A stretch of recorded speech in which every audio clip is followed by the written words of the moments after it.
नमस्कार दोस्तों, आपका स्वागत है। बहुत बार क्या होता है दोस्तों कि अगर हमने किसी अपने को खोया है तो इसको खोने के बाद हमारे दिल में बहुत बार ऐसे ही सवाल आते हैं कि हम जो भी उनके लिए सोच रहे हैं या फिर वो हमसे उसी तरीके से कांटेक्ट में है क्या, उनको हमारे बारे में कुछ पता है क्या, हम कैसे आज उनके लिए दुखी है। ये जो सारी चीज़ें हैं, हमारे जो विचार है, हम जो भी कर्म कर रहे, ये सारी जो बातें हैं उनको पता भी है क्या, ऐसी चीज़ें हमारे बहुत बार मन में आती है। तो इसका जवाब ये है दोस्तों कि वो जो सारी चीज़ें हैं, जैसे हम जो भी कर्म करते हैं, हम जो भी सोच रहे, ये जो सारी बातें हैं वो हमारे अपनों तक ज़रूर पहुंचती है। इतना ही नहीं बल्कि वहाँ से भी वो हमें हमारे लिए बहुत कुछ करने की कोशिश करते हैं। लेकिन ऐसी जो बातें हैं वो हमें यहाँ पर पृथ्वी पर डायरेक्टली कभी कभी पता नहीं चलती, इसलिए हमारे मन में ये सारी चीज़ें आती है। आज की जो कहानी है दोस्तों, इस मामले में आपको बहुत ज़्यादा मदद करेगी और आपको इससे बहुत कुछ सीखने भी मिलेगा। मैंने ये जो कहानी थी पहले भी आपके सामने रखी थी, लेकिन फिर से आपके सामने मैं इसलिए रख रहा हूँ क्योंकि आज भी मुझे अपने लोग जिन्होंने किसी अपने को खोया है, वो लोग वही बोलते हैं कि जैसे उनके जो अपने हैं उन तक मैं सारा दुख जो है, मैं आज उनके लिए दुखी हूँ। तो ये जो सारी बातें हैं वो सारी चीज़ें उन तक पहुँचती है क्या? अगर पहुंचती है तो वो हमें उस तरीके से संदेश क्यों नहीं देते? तो आपको इस कहानी से बहुत कुछ सीखने मिलेगा और आप इनसे बहुत कुछ समझ भी पाएंगे कि किस तरीके से हमारे जो अपने हैं वो हमारे लिए भी बहुत कुछ करने की कोशिश करते हैं। ये जो कहानी है दोस्तों, एक इंसान की है, उसने अपने पत्नी को खोया था और वो पत्नी को खोने के बाद एकदम ही अकेले में रहने लगा। उसने दोस्तों और उसके पत्नी ने पैसे बचा बचा कर और अपना एक सपनों का घर खरीदा था। और उस तरीके से जब वो अपने घर पे रहने के लिए चले गए तब कुछ महीनों में ही उस चीज़ की उसकी जो पत्नी थी वो अचानक बीमार हो गई दोस्तों, और बहुत ही कम समय में वो इस दुनिया से चली गई।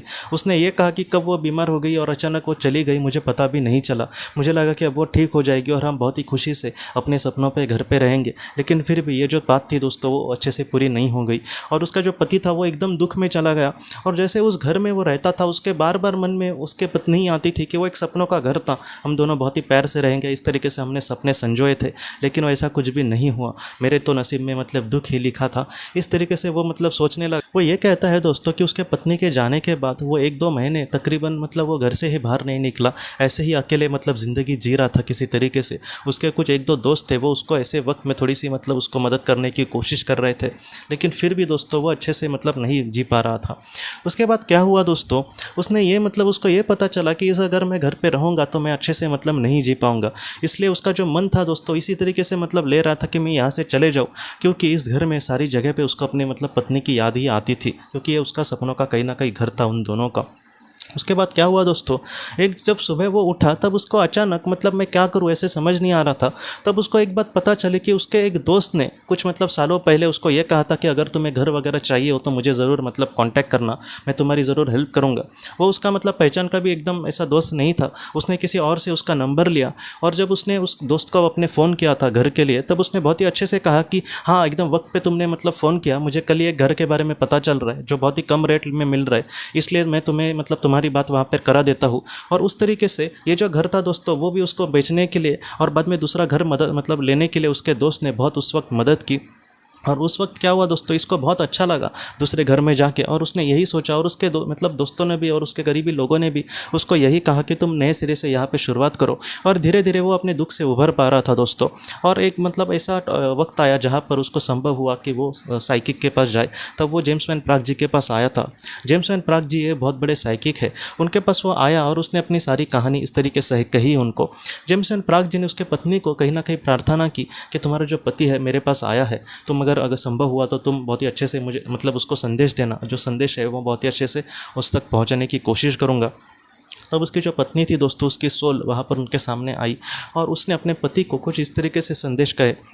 उसने अपने पति को कहा कि मेरा इस दुनिया से जाना उस वक्त में तय था, लेकिन तुम्हारे सामने ये बहुत बड़ा शॉकिंग था। मुझे पता है मेरे जाने के बाद तुम पूरी तरीके से टूट गए, लेकिन तुम ज़रा भी मत चिंता करना, मैं इस दुनिया में बहुत खुश हूँ और मैं यहाँ पर बहुत ही समाधानी हूँ। तो तुम बस अपना केयर करना। मेरे जाने के बाद तुम एकदम दुखी हो गए और दुख में डूब गए, ये बात जो है वो मुझे बहुत ही ज़्यादा दुख देती है, इसलिए तुम अपने आप को इसकी ज़रा भी इसके सज़ा मत देना। मैं बहुत ही यहाँ पर खुश हूँ, मैं बस तुम्हारे लिए यहाँ पर चिंता करती हूँ। तुम मेरे लिए भी वही ठीक लग रहा था कि तुम उस घर से चले जाओ, क्योंकि उस घर में तुम बार बार मेरे वजह से दुखी हो रहे थे, इसलिए अच्छा यही हुआ कि तुम उस घर से चले जाओ। तो उसके पति ने भी कहा कि हाँ मैं अच्छा हुआ वहाँ से चला गया। और उसके बाद दोस्तों उसके पत्नी ने उसको ये कहा कि जब तुम सुबह उठे थे तब मैंने ही तुम्हारे मन में वो बात डाली थी कि तुम अपने पुराने एक दोस्त से संपर्क करो और उससे हेल्प लो, क्योंकि मुझे पता था कि उस वक्त वो तुम्हें बहुत ही अच्छे से हेल्प कर सकता है।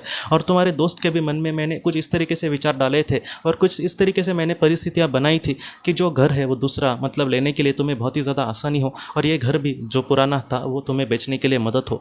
तो इस तरीके से उसने बातें सुनी और वो एकदम उसके रोंगटे खड़े हो गए कि मैं तो सोच रहा था कि वो सारी चीज़ें अपने आप हो गई थी, लेकिन इस दुनिया से मतलब जाने के बाद उसके पत्नी ने ये सारी चीज़ें उसके लिए की थी। और उसके पत्नी ने ये भी कहा बाद में कि आगे तुम्हारी ज़िंदगी कुछ अलग मोड़ लेगी, लेकिन इन सारी जो चीज़ें हैं उसमें तुम बहुत ही अच्छे से अपना कर्म करना। तुम्हारे जीवन में कुछ अच्छी बातें आ रही है लेकिन उसका तुम बहुत ही अच्छे से स्वीकार करना। तुम अपने जीवन से ज़रा भी चिंता मत करना, मेरा जो प्यार है, मेरा जो आशीर्वाद है वो हमेशा तुम्हारे साथ रहेगा। तो इस तरीके से उसने आखिर में यही कहा कि मैं तुमसे अभी भी उतना ही प्यार करती हूँ जैसे पहले करती थी, लेकिन अब तुम जीवन में बहुत ही अच्छे से आगे बढ़ना, हम इस दुनिया में बहुत ही अच्छे से मिलेंगे और बहुत ही अच्छे से ज़िंदगी भी जी पाएंगे। तो इस तरीके से उसके पत्नी ने उसको संदेश कहे, उसके संदेश से उसके मतलब आंखों में आंसू आए दोस्तों, और वो बहुत खुश होकर मतलब उसने उस तरीके से बातें सुनी।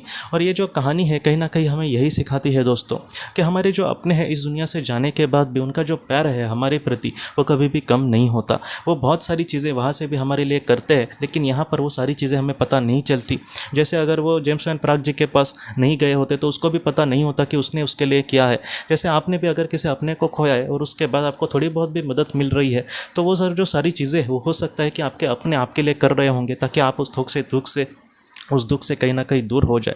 मैं आपको यही कहना चाहता हूँ कि जैसे हम सोचते हैं कि अगर मेरे विचार उन तक पहुँचते हैं या फिर मैं उनके लिए दुखी हो तो वो हमें उस तरीके से संदेश नहीं देते, तो उसका जवाब ये है दोस्तों कि हमेशा ही जैसे हम चाहते हैं सपने में आकर या फिर किसी मतलब जैसे ध्यान में वगैरह वो हमें जवाब दे, तो हमेशा इस तरीके से चीज़ें नहीं होती दोस्तों। अगर हम ध्यान करेंगे तो हमारा जो अवचेतन मन है वो चेतन हो जाएगा, वो जागरूक हो जाएगा, तब हमें कुछ मदद मिल सकती है। लेकिन उसमें भी सारे ही लोगों को बहुत ही अच्छे से मदद मिलेगी, हम ऐसा नहीं कह सकते। लेकिन यहाँ पर एक महत्वपूर्ण बात यही है कि हमारे जो अपने हैं वो हमारे लिए बहुत कुछ करने की कोशिश तो ज़रूर करते हैं, क्योंकि ये बात अनीता मूरजानी जी ने भी ऐसे ही कही थी।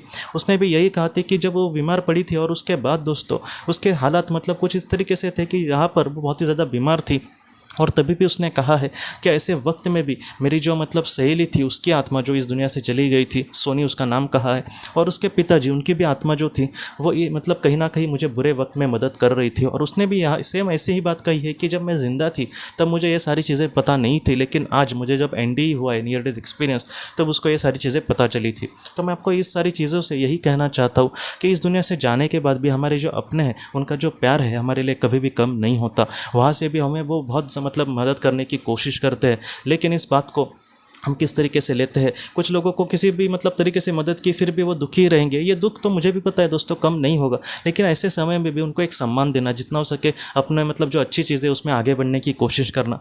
जैसे मैं जीवात्मा जगत के नियम ये भी किताब कहता हूँ कि लोगों को पढ़ो, लेकिन बहुत लोग वो पढ़ेंगे नहीं, बाद में मैं इससे मेरा दुख हल्का होगा क्या, इससे मेरा मतलब जो अपना है वो तो करीब नहीं आएगा ना।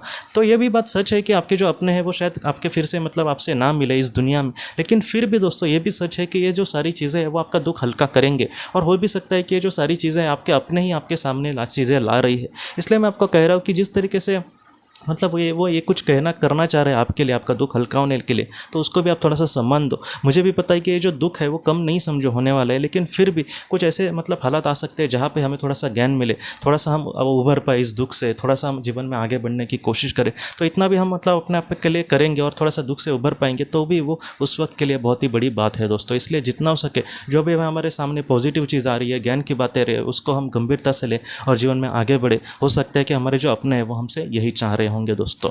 तो दोस्तों आपके जो अपने हैं वो हमेशा आपके साथ है, आप उनके लिए ज़रा भी दुखी मत होना। एक समय ऐसा भी आएगा जहाँ पर हम उनके साथ मतलब मुलाकात भी होगी हमारी उनके साथ, और हम उनके साथ बहुत ही अच्छे से बहुत सारी ज़िंदगी अभी ज़रूर जी सकेंगे दोस्तों। तो दोस्तों हम अपने अगले वीडियो में मिलते हैं। आप अपने परिवार का ख्याल रखना। आपका बहुत बहुत धन्यवाद। ज़िंदगी की रोशनी की तरफ से इस महीने में हम कुछ ऐसे बच्चों को मदद करने की कोशिश करेंगे जो बहुत ही ज़्यादा गरीब हैं, उनके नोटबुक्स के लिए, उनके किताबों के लिए और उसके साथ साथ उनके यूनिफॉर्म के लिए हम कुछ उनको मदद करेंगे।